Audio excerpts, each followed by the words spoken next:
நீங்கள் ரெகுலராக ஒரு விஷயத்த ஃபாலோ பண்ணிகிட்ருக்கிறீங்க, அது உங்களுக்கு சரியானது இல்லைன்னு தெரியுது. ஆனாலும் அதை உங்களால் ஸ்டாப் பண்ண முடியல அப்படின்னா, அதுக்கு மெயின் ரீசன் என்னென்னா நம்முடைய சப்கான்ஷியஸ் மைண்ட். ஆல்ரெடி ஒரு பேட்டர்னாக ஃபார்ம் ஆகி இருக்கக்கூடிய அந்த சப்கான்ஷியஸ் மைண்ட் ரெக்கார்ட்ஸ் வந்து ஆட்டோ மோடில் வேலை செஞ்சுட்டே இருக்கும். நம்மளை மீறி அது வேலை செய்யும். நம்ம நினச்சாலும் அதை செய்யாமல் இருக்க முடியாது. அந்த மாதிரி விஷயங்கள். ஒரு நல்ல ஒரு லைஃப் ஸ்டைலை ஃபாலோ பண்ணலான்னு நினைப்போம், ஆனால் முடியாது.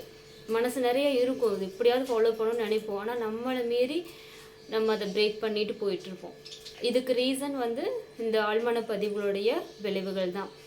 மெயினாக இந்த டிஸார்டர், சைக்கலாஜிக்கல் டிஸார்டர் இருக்கிற பீப்புள், என்பிடின்னு சொல்லுவாங்க.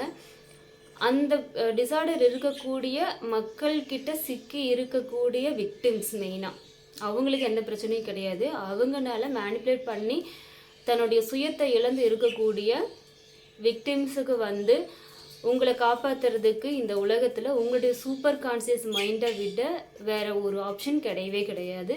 அதுக்கு ஒரே வழி தியானமும் யோகமும் தான். யோகா மெடிடேஷன் பண்ண பண்ண பண்ண பண்ண நம்மளுடைய ரெக்கார்ட்ஸ் எல்லாத்தையுமே கிளென்ஸ் அவுட் பண்ணி புது ரெக்கார்ட்ஸை க்ரியேட் பண்ண முடியும். ரொம்ப ரொம்ப பாசிட்டிவாக, ரொம்ப ரொம்ப ஸ்ட்ராங்காக இருக்கணும். ரொம்ப ரொம்ப உங்களுக்குள்ளே இருக்கிற சக்தியை நம்பினா மட்டும்தான் இது பாசிபிள். நம்மளுடைய எனர்ஜி வந்து நம்மளை சுற்றி இருக்கக்கூடிய எல்லாத்துடைய எனர்ஜியை விட வேறு லெவலில் ஹையாக இருக்கணும்.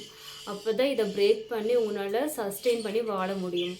முடிஞ்சால் அவங்க கூடவே இருந்து உங்களால் எனர்ஜிஸை ரைஸ் பண்ண முடியும்னு கான்ஃபிடென்ட் இருந்துச்சுன்னா ரைஸ் பண்ணுங்கள். இல்லைன்னா விலகி வந்து உங்களை ஸ்ட்ராங் பண்ணி தான் நீங்கள் வாழணும். உங்கள் ரெக்கார்ட்ஸை மாற்றுறதுக்கு ஒரே ஆப்ஷன் உங்களுடைய சூப்பர் கான்சியஸ் மைண்டை ஆக்டிவேட் பண்ணுறது. சப்கான்சியஸ் மைண்டை வந்து உங்களுடைய கட்டுப்பாட்டுகளை கொண்டுட்டு வரதுக்கு ஒரே வழி சூப்பர் கான்சியஸ் கிட்டேருந்து கைடன்ஸ் வாங்குறது தான். ஸோ இதை பற்றி இன்னும் நிறைய நான் பேசுவேன். ஃபாலோ பண்ணுங்கள். தேங்க்யூ. வாழ்க வளமுடன்.